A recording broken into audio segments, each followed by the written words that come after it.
If you dare to dream and back it up by doing the things that most other people aren't willing to do for a long, sustained period of time, then whatever dream you dream of right now, whatever home you dream of right now, whatever lifestyle you dream of right now, you may overestimate how quickly you think you can get there, but you are going to underestimate the size of the life that you are going to be capable of living when you stay that course.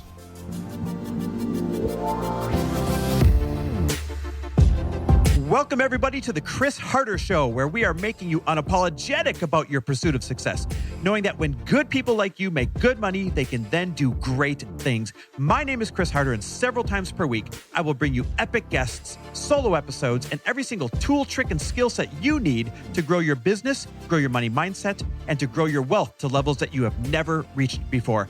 I've ended up in a unique place in life where I've got the experience, the connections, and all of the secrets that it takes to be successful. And I'm lifting the curtain to reveal it all to you in an effort to help put you in a position of abundance so great that you can then be as generous as possible. So let's lock arms and let's get started. Hey, everybody. Welcome back to the Chris Harder Show. Today, I am grateful for everybody, all the families, all the individuals who have made the ultimate sacrifice for our freedom here in America. It is Memorial Day weekend, and while it's great to have a 3-day weekend for everybody, I always just hope that people remember the reason for the weekend and stop to just take a moment and be grateful for all of those, really tough, life-changing sacrifices made by both the individuals who go over and fight for our freedom and pay the ultimate price, and of course, their families and loved ones and everybody else that's involved. So that's what I'm grateful for today. And if you're like, what in the world is he starting the show with? If you're new to the show, I start every one of my solo episodes with something that I'm grateful for. I am huge on gratitude practices because I'm a firm believer that if you don't stop to take inventory of what you do have now, then it's just the same as not even having it. And worse yet, if you don't stop to take inventory of the advantages you have right now going for you in your favor, even if they're nowhere near what you wish you had going in your favor. If you don't stop to do that, well, then you're not going to realize that you do actually have probably a slightly better jumping off point than you give yourself credit for to go chase your dreams. When you focus on what you don't have, unfortunately, you're just going to get more lack. When you focus on even the few things that you do have, you realize how lucky you are and that anything is possible. And that's kind of what this episode is about. You see, this episode is a true story about how far you can come. As a matter of fact, it's a true story that you can far exceed what you think is possible. And I'm going to share a real life story from Lori's and my life that is born from a realization I had when I was up in Minneapolis last weekend. You've probably heard the phrase that you're going to overestimate how far you think you can come in the first year or two of your goals and your dreams, your business, whatever it is that you're trying to accomplish. And that's true. You probably are going to overestimate, how far you're going to go, how quick you're going to make the money. You're going to underestimate some of the challenges that you're going to have. And so, those first couple of years, you're going to be excited. You're going to be in the honeymoon phase, like, yay, look what I'm building. I can't wait. And then you realize, oh my God, this is tougher and slower than expected. So that first part of the saying, you will overestimate how far you can come in the first couple of years, is very true. But then the second part of the saying is incredibly true as well. And that is that you will underestimate just how far you can come. You will underestimate just how high you can soar over the course of several years if you don't lose sight of the vision and if you do all of the small things that have a compounding effect over time.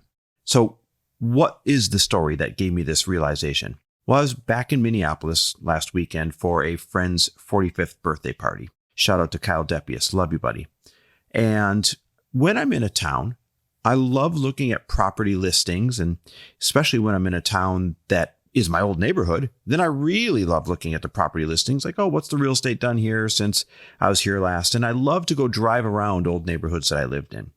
So for any of you that might know Minneapolis, we used to live in Uptown where all the lakes are. Lake Calhoun, I know they call it something else now, but I don't know what it is. Lake Calhoun and Lake of the Isles and Lake Harriet and all those lakes. And they're just beautiful. Each lake is like a 3-mile walk if you were to walk around it. They've got these beautiful walking paths. And so I went there. I'm like, oh, this is where when Lori and I were starting over from below zero financially in like 2009, 2010. These are the lakes that we walked around multiple times a day, sometimes 9 or 12 miles a day, because each lake was 3 miles. So you do a couple lakes at 6 miles, you do 3 lakes, it's 9. You get 4 lakes in, maybe 2 in the morning, 2 at night, and all of a sudden you got 12 miles in. And we would walk around these lakes and dream and plan what was going to be our comeback. How were we going to dig out from below zero? We were living in this little mother-in-law suite, this little mother-in-law apartment right on the edge of one of those lakes. And it was in this condo building full of incredibly successful people. And one of them had this extra mother-in-law condo that they had bought on the first floor just so that when their family came to town, they would have somewhere to stay. And they decided that they were going to rent it out. And so Lori and I rented it so that we could be in an inspiring area among all of the doers, all of the accomplished people in the city, so that we would give ourselves the greatest chance of being able to create an awesome comeback. And so we would walk around these lakes every day, dreaming and scheming and planning and supporting each other and taking those daring first steps and sometimes getting our butts kicked, but the walk around the lake would fix anything bad that happened that day. And these lakes are lined with beautiful multi-million-dollar homes, like the best that area has to offer. And they are gorgeous. Many of them, 100 years old, but perfectly restored mansions, 10,000 square feet, just timeless homes. And there was one home in particular that we would walk by, and we would always start our day with a walk just like we do right now. And it was on Lake of the Isles, and it was on this corner, and it looked like this beautiful Italian villa, probably 10,000 square feet. And it had this big round patio that jetted out from it overlooking the lake. And many mornings we'd see a woman out there in her bathrobe, and she'd come out and she'd have coffee, and we'd see like this little food spread, and it looked like room service, but in her house, right? The tray with the food spread and the silver coffee pot and all that. And she'd sit out there in her bathrobe, and we'd see her morning after morning after morning for years while we walked by. And we used to use that house as the litmus test for our dreams, saying, what would it take to get a life like that? What would it take to earn a home like that? Could it even be possible to get a home like that? What do people do to live in a home like that? And those were the questions we were asking at the time. And there's 2 important things for you to realize in those questions. Number one, that question indicates that, hey, we didn't have a plan. We didn't know how we were going to end up making all this money and creating all this wealth. The second part of that question you should realize is the way we were asking it. This is very important. What does it take to get a home like that? What do people do to earn a home like that?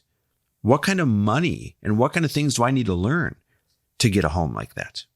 So we would walk by this home. For years, for 4 years, we walked by this home and all the other beautiful ones asking these questions. And sure enough, life started to accelerate and we started to stack some wins, and we dug out from below zero. I'll never forget, while we're walking around those lakes, I said, hey, we're going back to see my parents, and my parents had lent us $120,000 to help get out of the hole. We were way in the hole. And it was all the liquid cash that they could spare at the time to help dig us out of the hole. And so, we're walking around the lakes, and I said to Lauren, I'm like, hey, we're going to pay our parents off this weekend when we see them, and they're going to be so surprised. And of course, in all the years since, we've paid it back in spades and interest and then some. So that just gives you kind of an insight as to, how we were making our comeback as we'd walk by this house. Well, here's where it comes full circle. Remember, I said I was back in Minneapolis this weekend, and I like to look at the real estate, and I like to drive around my old neighborhoods. Well, that house is for sale, and I couldn't believe it. And when I looked at the price, I've realized we've owned many homes, many properties that are more than what they're asking for this house. This home that was literally the cornerstone of our question, of our new financial money mindset, of our, what does it take to live in a home like that? And I just had this moment where I couldn't believe it. The home that we held up on a pedestal, the home that we held up on as this is the lifestyle, it was available and I could buy it, a cajillion times over.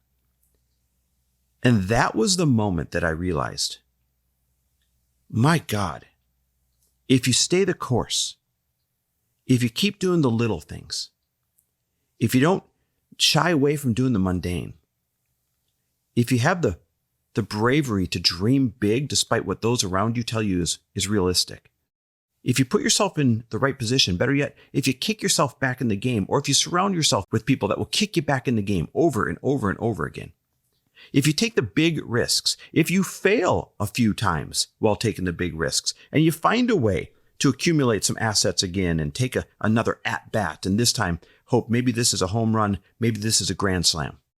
If you dare to dream and back it up by doing the things that most other people aren't willing to do for a long, sustained period of time, then whatever dream you dream of right now, whatever home you dream of right now, whatever lifestyle you dream of right now, you may overestimate how quickly you think you can get there, but you are going to underestimate the size of the life that you are going to be capable of living when you stay that course. And it was just an awesome realization to realize that we could just, here you go, write a check and own this home. That was the cornerstone of our dreams while we were digging out from below zero. So I share this story because I hope it inspires you. I hope it kicks you back in the game if you needed that. I hope it expands your dream if you need that. I hope it makes you think a little bigger. I hope it offers some evidence that, hey, a couple of Midwest kids with a lot of things going against them, if they can do it, then you can do it too. That's always my goal, to help people like you hit their dreams, because when good people make good money, they can do great things.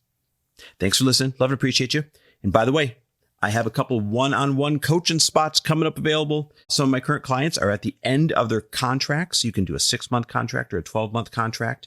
I've got a couple people at the end of their 6-month contracts. So I'm going to be taking applications for some individuals that want to fly out on my dime. I fly you out on my dime. We work in person only every 60 to 75 to 90 days, whatever pace you want. I'm fully available, me and my contacts and problem solving strategy, you name it, fully available in between all the meetings.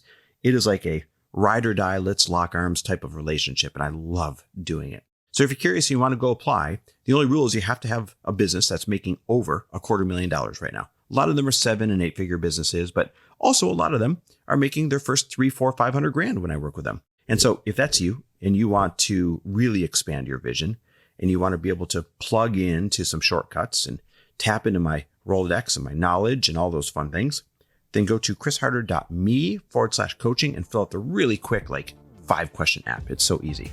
Go to chrisharder.me, that's .me, chrisharder.me/coaching. And I can't wait to see who I work with next. Thanks for listening, guys. Anything's possible. Thanks for listening. And if you loved this episode and know of someone else who is as successful as they are generous, please pass them on to me. It would mean the world to me if you help me get this cause and this message out to as many listeners as I can. So please, if you liked what you heard, it goes a long way if you take 30 seconds and leave me a 5-star review and share this with your friends. I'll be forever grateful. And until the next episode, cheers to your success.